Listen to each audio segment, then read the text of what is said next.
Vamos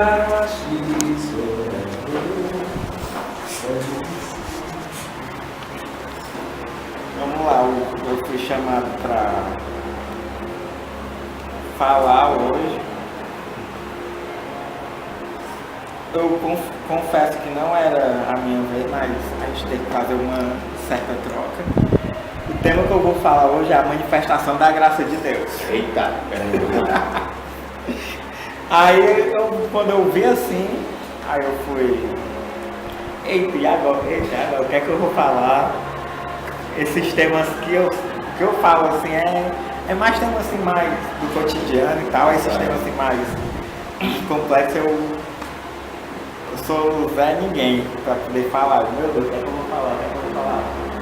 Aí tinha a ajuda aqui dessa revistinha aqui, aí auxiliou muito. Eu pensava que era um tema, uma coisa assim tão mirabolante, mas não é, mas é de um jeito tão assim que qualquer pessoa pode entender. O texto base para essa fica lá em Romanos 5, do 12 ao 21.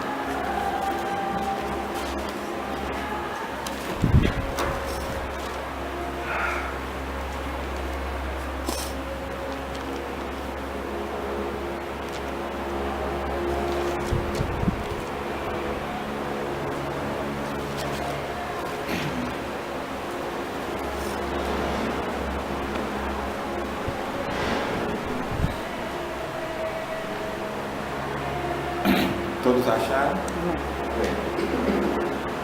Então, quando o pecado entrou no mundo por meio de um homem, o pecado entrou na raça humana inteira. O pecado dele trouxe consigo a morte a todos os homens, porque todos pecaram. Assim, o pecado já existia no mundo antes mesmo do advento da lei, mas não podia ser levado em conta uma vez que a lei não fora dada. Todavia, a morte reinou desde o tempo de Adão até o tempo de Moisés, mesmo sobre aqueles que não pecaram como Adão, quando ele desobedeceu à ordem de Deus. Na verdade, Adão era uma figura daquele que haveria de vir. E também não há comparação entre o pecado do homem e o perdão de Deus, pois este único homem, Adão, trouxe a morte para muitos por meio do seu pecado. Porém, este outro homem, Jesus Cristo, trouxe perdão para muitos por meio da graça divina. E existe uma diferença entre a dádiva de Deus e o pecado de um só homem. Por um só pecado veio o julgamento que trouxe condenação, mas a dádiva veio de muitos pecados e trouxe a justificação. O pecado de um único homem fez com que a morte reinasse sobre todos. Porém, todos quantos receberam o presente divino da graça e a dádiva da justiça reinarão em vida, por causa deste único homem, Jesus Cristo. Portanto, o pecado de um único homem trouxe a condenação para todos. Assim também o ato de justiça de um só resultou na justificação que traz vida a todas as pessoas. Portanto, assim como por meio da desobediência de um só homem, muitos foram feitos pecadores. Assim, por meio da obediência de um só homem, muitos serão justos. A lei foi dada a fim de que todos pudessem perceber os seus pecados. Entretanto, onde o pecado surgiu em excesso, a graça foi ainda mais abundante. Primeiramente, o pecado reinou sobre todos os homens e levou à morte, mas agora reina em seu lugar a graça de Deus, pela justiça, e como resultado a vida eterna por meio de Jesus Cristo, nosso Salvador. Esse texto aqui fala de dois homens, um que trouxe o pecado, que é o Adão, e outro que trouxe o perdão, que é o nosso Salvador Jesus Cristo. Aí todo mundo conhece essa história, que todo mundo aqui fala que mesmo quando a gente, antes de nascer, a gente já nasce como pecador, bem tendo, como é que se diz? Mesmo a gente não tendo noção de nada, a gente já nasce, a gente já é pecador. A gente tá lá engatinhando, né? Você começar com o episódio caindo na sua terra. A gente tá lá engatinhando, mijando nas calças, a gente já é pecador. A gente já é pecador por causa disso. Por causa de Adão, mas por causa de um homem, que é Deus, ele justificou todos os nossos pecados, tá? Mandando o filho dele morrer na cruz. Aí você se pergunta, o que é a graça? Não é aquela coisa... Não, a graça tem a mesma coisa de alguém ganhar alguma coisa de graça. Tem essa relação, só que não é praticamente a mesma coisa. Porque a gente, certamente a gente já cantou muitas músicas aqui na igreja falando de graça, de salvação, que Jesus justificou nossos pecados. Tem muitas músicas que a gente canta lá na igreja. E às vezes a gente nem se nota assim, por que a gente está cantando aquilo? Porque a letra é bonita? Porque a melodia é bonita? Não, tudo aquilo tem um significado. A gente também recitou muitos poemas sobre a graça, já leu textos bíblicos. Esse foi um falando sobre a graça. Já postou alguma coisa na rede sobre. A gente pode assim. Não, tá falando sobre graça, achei bonito, aí pega e posta, não sabe nem qual é o significado. Aí já posta. Sem nem pensar, pega e posta. E já falou até para algum amigo sobre a graça. Não precisa ser amigo crente, algum amigo descrente mesmo. Já falou sobre a graça. Mesmo sabendo muito o que falar, mesmo assim já falou. Mas ainda assim, mesmo a gente ter feito todas essas coisas, ainda persiste uma dúvida na nossa mente. O que é a graça? Alguém aqui saberia dizer o que é a graça? Tem uma música que ela dá tipo uma definição. Então, aí. Graça, favor de Deus que não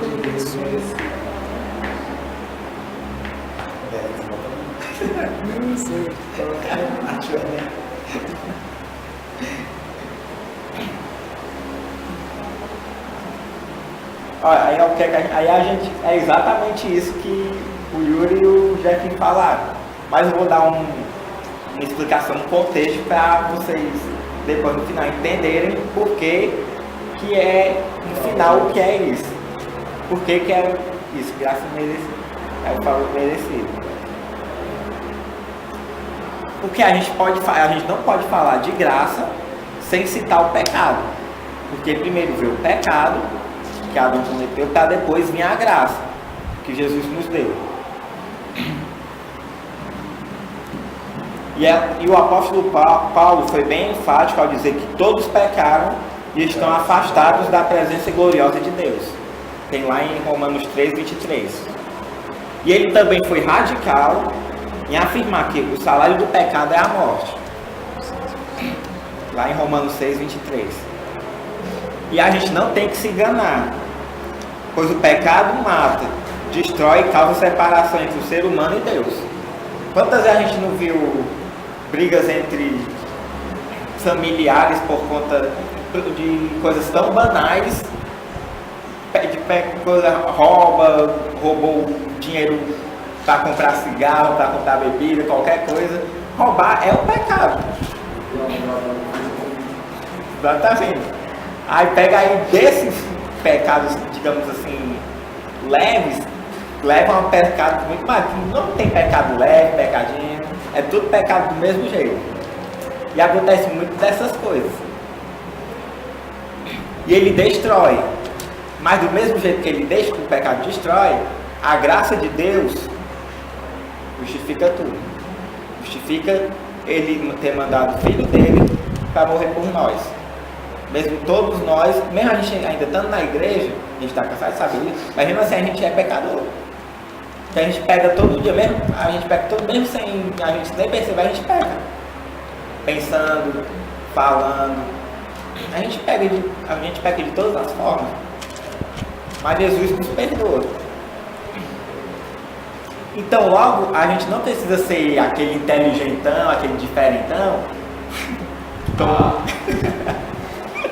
qualquer pessoa pode concluir que ao invés de amigos, o pecado nos torna inimigos de Deus. Isso não é como é que eu posso dizer? não é algo tão complexo que quebrar a cabeça. Oh meu Deus, você vai chegar nessa conclusão. Precisa ler muitos livros de teologia para. Como é? Mas eu sou tão inteligente para descobrir isso. Não sei se. Né, fazendo.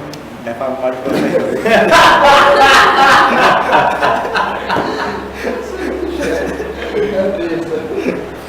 Que foi?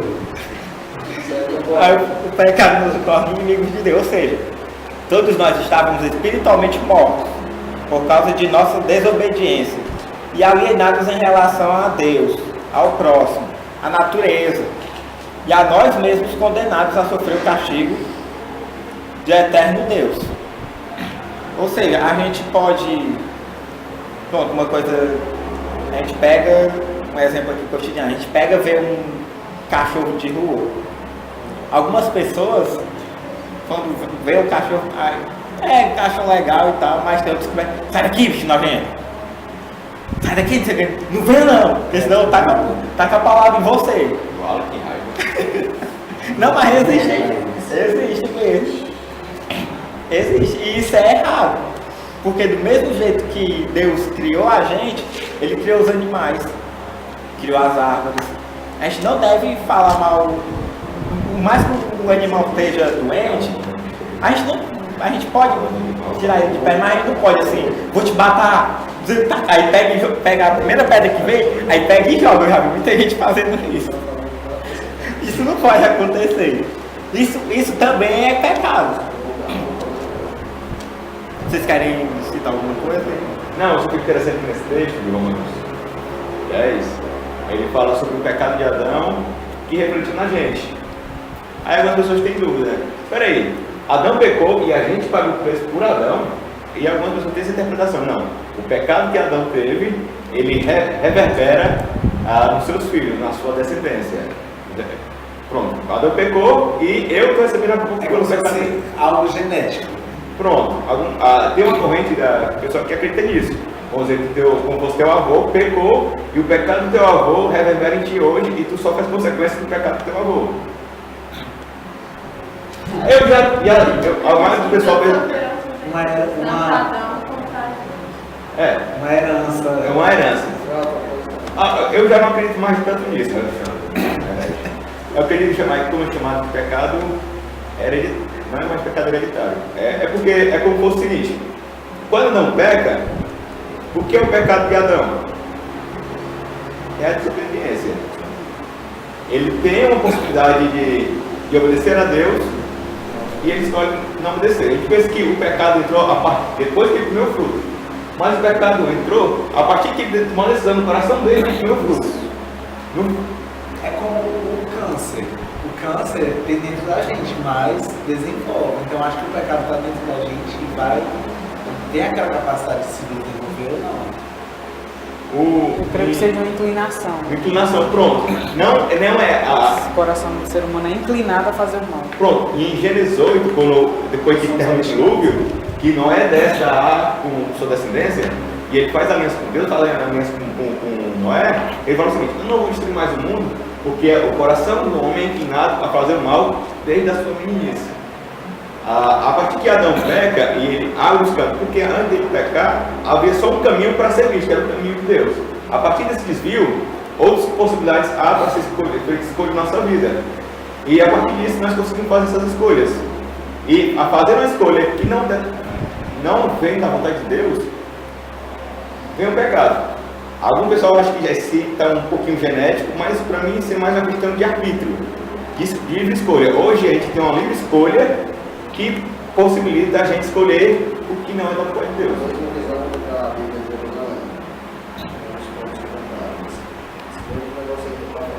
Porque senão, uma criança que morresse na infância, ia nós Deus perdendo seus pecados, ela iria para o inferno, porque ela é pecadora do mesmo jeito que eu.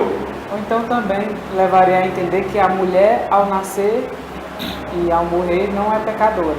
Porque no caso, se a mulher fosse, Maria seria e Jesus também seria. Porque mesmo ao nascer pelo Espírito, ele nasceu de uma mulher. Nasceu com a genética humana, que era humana. Então, de certa forma, se o pecado fosse genético, Jesus teria nascido com a genética do pecado. Né? Isso isso tem outros impactos. No caso, ele falou aí das crianças, qual é a forma da Igreja Católica solucionar isso? Batismo infantil. É o batismo infantil, e além de você tem o paraíso, tem o inferno e tem os locais. Talvez eles vão dizer que não é para solucionar isso, mas eles têm um local para onde a criança, o bebê, ou que ainda não chegou na sua consciência, na sua maturidade, vai depois que morre. Pessoal, muita gente não sabe, mas além do purgatório tem o limbo, né? O limbo, que é o vazio, é nada. Purgatório jardim. Ou seja, ele nos mostrou o quanto nos ama enviando o seu filho, como já tinha dito. Por quê? E ele paga morrer por nós, né? Nossos pecados, nós ainda sendo pecadores. Como todo mundo sabe, desde que a gente nasce, a gente já é pecador. E já citar alguma coisa. Assim, a graça nos foi revelada e trouxe salvação. Razão pelo qual alguns a definem corretamente não apenas como favor imerecido de Deus para nós, mas também como favor concedido. Que a gente não vai conquistar a graça, a gente não vai pegar, a gente não merece. A gente não merece, porque a gente já nasceu pecador, a gente não merece. Por isso que é favor imerecido. É concedida por Deus. Ele nos dá, não é a gente que conquista, ele nos dá. Por isso que é interessante, a gente vai, não, eu mereço a graça de Deus. Eu tô pagando, eu tô fazendo tudo o que Ele quer, eu tô fazendo as vontades dele. Não, a gente não merece. A gente não merece. É o favor imerecido. E esse favor é merecido a pecadores que mereciam outra coisa, a ira de Deus.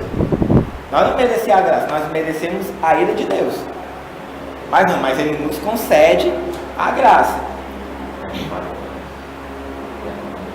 A graça deve ser entendida como algo que vai além de um simples conceito de valor meramente intelectual. Ou seja, todo mundo pensa que para a gente entender a graça, a gente precisa ser um C.S. Lewis, como vocês gostam, a gente precisa ser aqueles bam, não. A gente precisa aqui para poder entender a graça. É direto, é direto. Que é isso, cara? Não, interessante porque também, quem se batia muito com isso era Martinho Lutero na época, que ele entendia essa questão da salvação e da graça de Deus. E ele se martirizava muito por achar Deus um tirano e que tinha que fazer vários preceitos para ser salvo. A partir que Lutero lê Romanos 1 e 50 versículos o justo viverá pela fé, ele mesmo fala que aquilo foi um alívio, de retirada de um peso, que ele entendeu a salvação, que não advinha dos seus atos, não advinha de como ele seria bom, advinha do próprio Deus. É como se Deus fosse um dono de uma mercearia, ele te desse produto e te desse dinheiro para tu comprar o produto.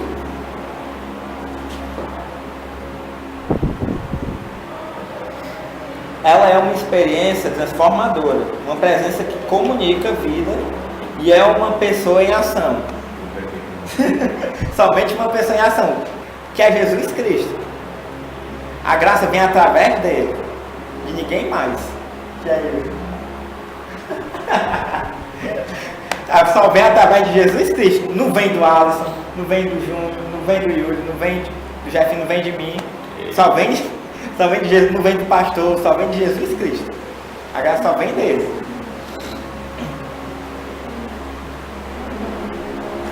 E como dizia o pastor John Stott, graça é Deus amando, Deus se humilhando em favor de nós, Deus vindo nos resgatar, Deus se entregando generosamente em Jesus Cristo e por intermédio dele. Ou seja, o que o pastor John Stott falou, só pelo que ele falou aqui, a gente já não precisa, não tem definição melhor de graça. Até para mim que sou mobral nessas coisas, eu li isso daqui, rapaz, finalmente eu consegui entender o que era que eu ainda tinha muito, mas quando eu li isso daqui, consegui entender o que era graça.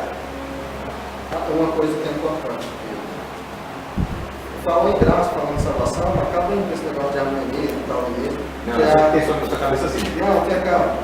que é a forma como se dá a salvação. Mas isso não, você não tem que ser calvinista ou arminiano ou entender como é que se dá para poder ser salvo. Porque tem gente que acha que você é salvo por ter a compreensão de como ocorre a salvação. Não é pela sua compreensão. Se fosse assim, talvez o irmãozinho se converteu lá e que já dá aqui, nunca não vou falar nisso, não é perdido, porque ele não tem essa compreensão. Então, não é pelo nosso entendimento.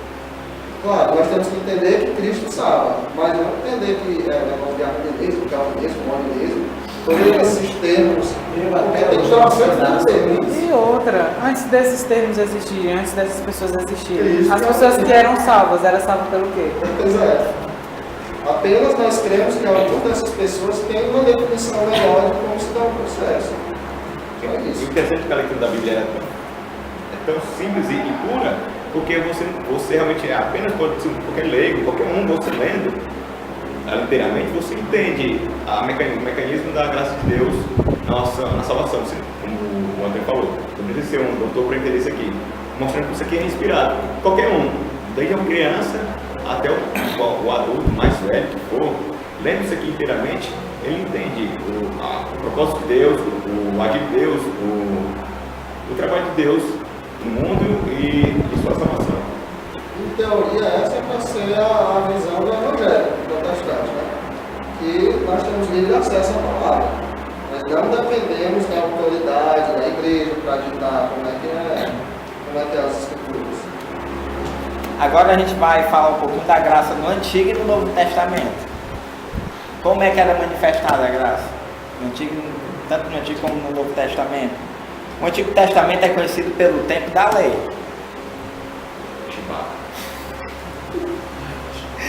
Ou que os estudiosos denominam de dispensação da lei.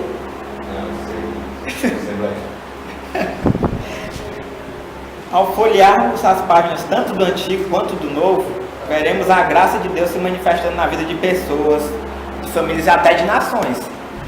Como os tempos atrás, o pessoal dizendo que o Brasil precisa, nossa nação precisa de um agir de Deus. Mas nem muitos acreditam nisso. Deus vai resolver nada. Pois.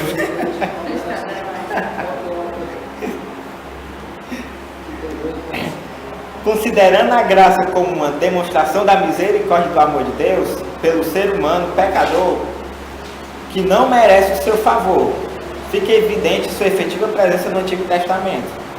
Ou seja, Israel merecia ser escolhido como a nação da promessa, mesmo demonstrando ingratidão, infidelidade e desobediência? Não merecia. O próprio Êxodo fala, que Deus até fala para a nação de Israel o seguinte: vocês são bons não, vocês eram o menos pior do que tinha aqui, eu escolhi o menos pior. Ou então, o que dizer do mentiroso, enganador e usurpador Jacó? Por acaso ele merecia ser perdoado? E Elias, profeta do fogo, que após a vitória sobre os profetas de Baal e Azerá, no Carmelo, foge e se esconde em uma caverna com medo de uma mulher? A história da igreja está cheia de barriga doente. Desde aqueles tempos. Perdeu o crédito do milho. Você acha que ele era digno da visitação de Deus para encorajá-lo? E que tal Moisés, o homem que assassinou o egípcio? E o Davi, o jovem Davi? E Gomer, a esposa infiel de Oséias?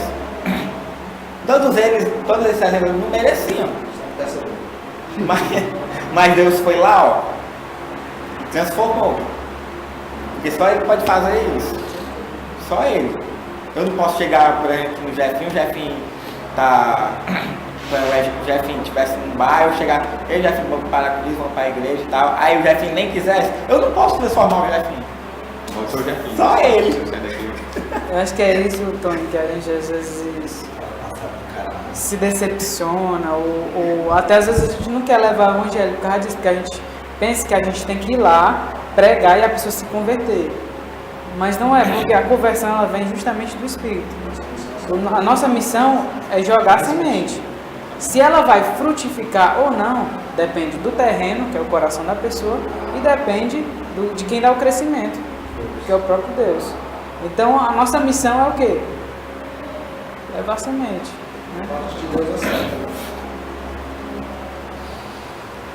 E esses outros exemplos, como eu já citei, servem como prova de que Deus misericordioso atua com graça na vida e na história dos pecadores. Todos esses exemplos que eu falei, tinha tudo para dar errado, mas Deus foi lá, transformou e mudou. Pelo seu amor, pela sua misericórdia. E através disso vem a graça. Eu acho que também um ato de graça que foi dado à vida de Sansão também. Porque era não um homem que se desgraçou em sua vida e ficou cego, foi preso, foi humilhado, mas no final da sua vida ele pede: Senhor, se puderes dar a força mais uma vez para que eu possa te vingar contra esse povo. E Deus, pela sua misericórdia e pela sua graça, ele consegue forçar a Sansão mais uma vez para que ele pudesse vingar. Eu acho interessante para não restar dúvidas, é citado lá em Hebreus. Os heróis da fé. Foi a graça que fez Deus escolher Israel a preservar Noé do dilúvio, a perdoar Jacó e a visitar Elias, e convocar Moisés e a oferecer outra chance a uma mulher adúltera. Foi a graça de Deus, só foi através dele. Apesar de tudo isso, não há como negar que no Novo Testamento, por intermédio da pessoa de Jesus já feito aqui na terra, apresentar a graça de Deus de uma forma mais clara e contundente. Ele representa o que os estudiosos denominam de a dispensação da graça, o tempo divino onde o Filho de Deus morreu na cruz do Calvário a fim de pagar e perdoar os nossos pecados. Razão pelo qual o próprio apóstolo Paulo diz que, pela graça de Deus, vocês são salvos, por meio da fé. Isso não vem de vós, mas é um presente gratuito dado por Deus. A gente não merece. A gente não é salvo pelas nossas ações. A gente é salvo pela graça e pela fé que a gente tem em Jesus Cristo.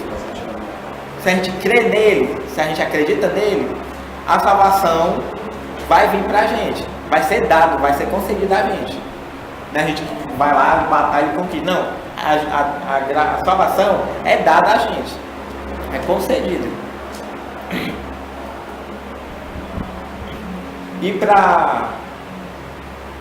E se depois de passar pelo Antigo e pelo Novo Testamento, alguém quer citar mais alguma coisa?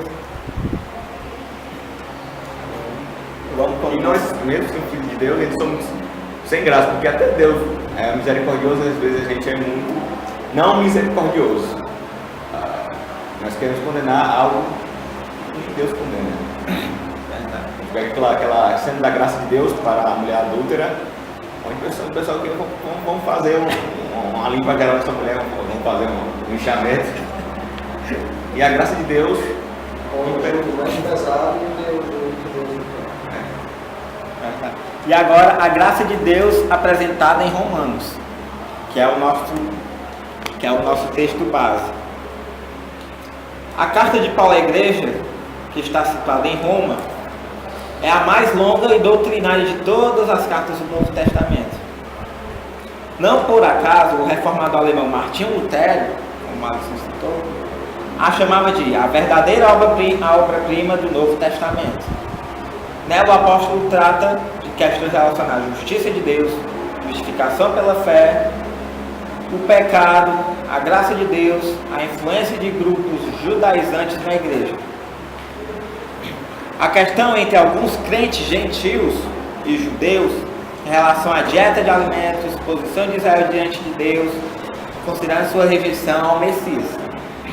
Sempre ainda existe dessa polêmica de Deus é Messias é Deus. Ao iniciar sua carta nos 3 primeiros capítulos, o apóstolo argumenta de forma doutrinária que a humanidade precisa desesperadamente da graça de Deus para viver. A gente precisa desesperadamente da graça, porque senão a gente está perdido, né? Porque senão, caso contrário, ela será alvo do justo juízo do Deus eterno. Ou seja, a gente precisa buscar desesperadamente a graça de Deus, porque senão o jugo de Deus vem, ó. Se a gente não tiver a graça de Deus, A gente não é nada. Jesus vai lá na hora do julgamento final, cadê o que você fez? Aí você está condenado. A gente tem que ter a graça de Deus. Tudo é pela graça de Deus. Ele anuncia a má notícia de que o ser humano está separado de Deus por causa do pecado.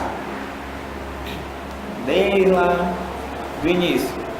Que segundo o escritor Max Lucado, não somos suficientemente fortes para movê-lo. E não somos bons o bastante para apagá-lo. Embora distantes de Deus, ainda assim, os pecadores não pedem sua ajuda nem auxílio. Demonstrando então dureza de coração. A gente não vai lá e pede pela graça. Tem muita gente que pede e não posso viver sem a graça, todo bichão, não quer saber de nada, quer viver o mundo aí do jeito que quer, e quando tá morrendo, ai Senhor, me perdoa. Só quando faz tudo de errado que tem, faz o que quer no mundo, aí quando já tá nos finalmente, aí pega e pede o perdão de Deus. Tá certo que Deus perdoa essas pessoas, mas não é a vida que Deus quer pra gente. Não é o ideal que Deus quer pra gente. Por isso Paulo diz que eles buscam satisfazer suas próprias paixões. Ou seja, viver o mundo do jeito que quer. Do jeito que a pessoa quer, não do jeito que Deus quer que nós vivamos. Vivem monitorando o próximo, como se fossem juízes. Aí, até no dia de hoje isso entra muito. É um julgando aos outros, colocando o dedo na cara, você não pode fazer isso é errado, isso não é certo, não sei o que mais, Jesus vai te castigar por isso. E por muitos motivos. Pela pessoa se vestir mal, até mesmo pela pessoa se vestir bem, ainda tem gente que fala.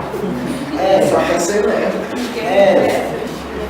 Posso ter uma minha blusa lá, vai, o povo não fala. Não, pelo amor de Deus, cara.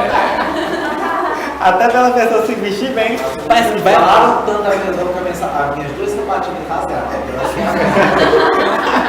Viu? Parece que Foi, desci do carro, rasguei o sapato na calçada.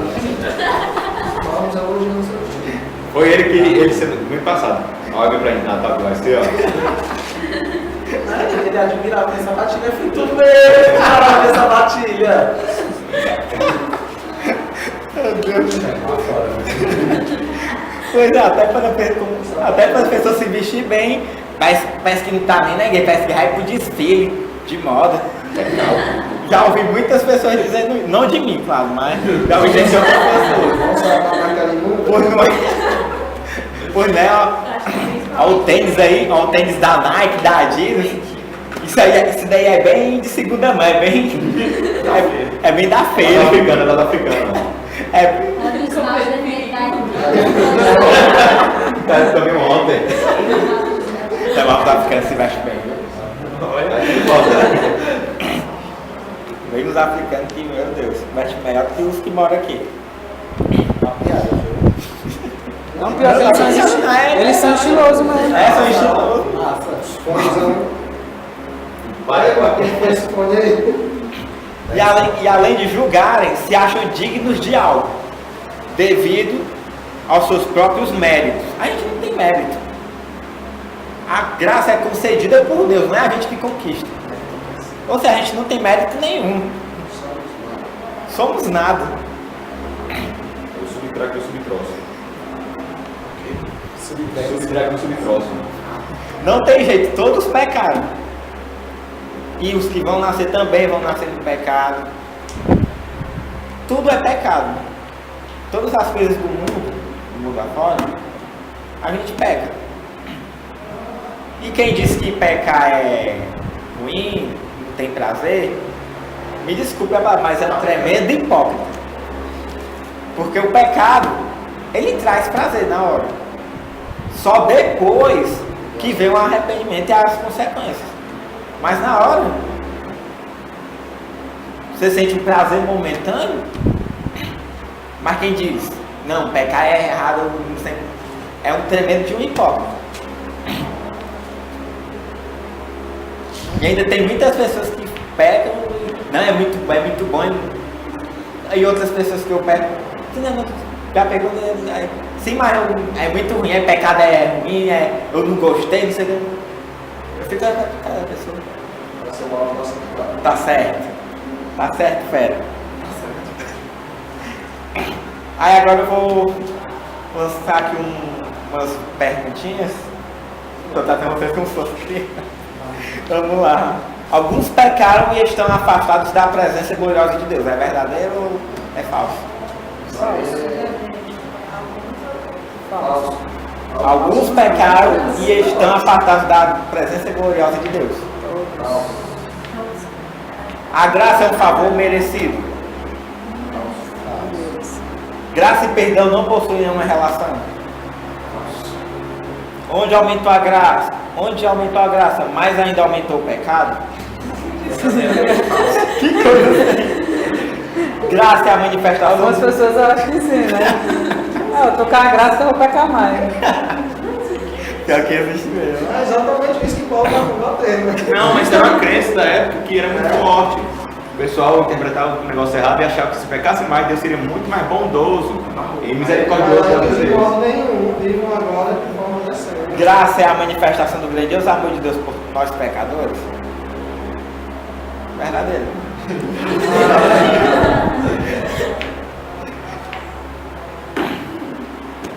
E para finalizar, a gente só refletindo,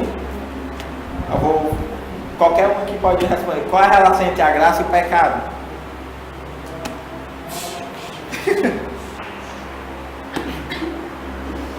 Oi? Pode ser o que vocês entenderem sobre qual é a relação da graça e do pecado. Não precisa ser conceito, não. Oi? Não, vou falar besteira. Não, a gente tá aqui para julgar não, cara. Não, pra mangar, né?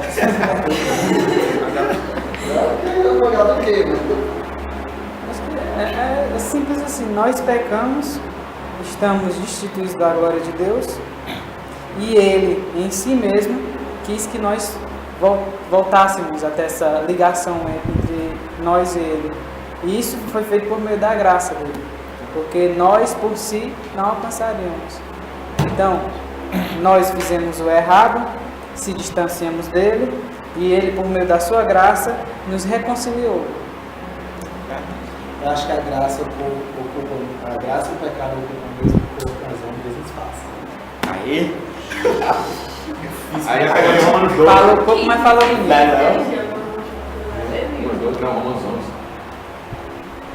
Não importa. Importa o que eu falei bonito. Yuri 1 e 2. Yuri 3 e 2. aí como você definir a graça de Deus, aqui já falaram, é um favor imerecido. E qual foi a má e a boa notícia dada por Paulo em Romanos?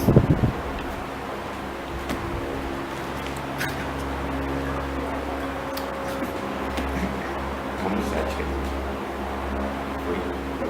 7. Qual foi a má e a boa notícia que Paulo falou em Romanos? Todos pecaram, estão destituídos da glória de Deus, estão todos no mesmo barco, rumo ao abismo, que aniquilará, mas está todo mundo no mesmo barco. Mas a boa notícia é que tem uma escapatória, tem um paraquedas. Tem um paraquedas. Tem um bote. Um abismo. Tem essa possibilidade. Deus dá a possibilidade de resgate, que é a graça dele através de Jesus Cristo. Exatamente. Eu espero que vocês tenham entendido alguma coisa.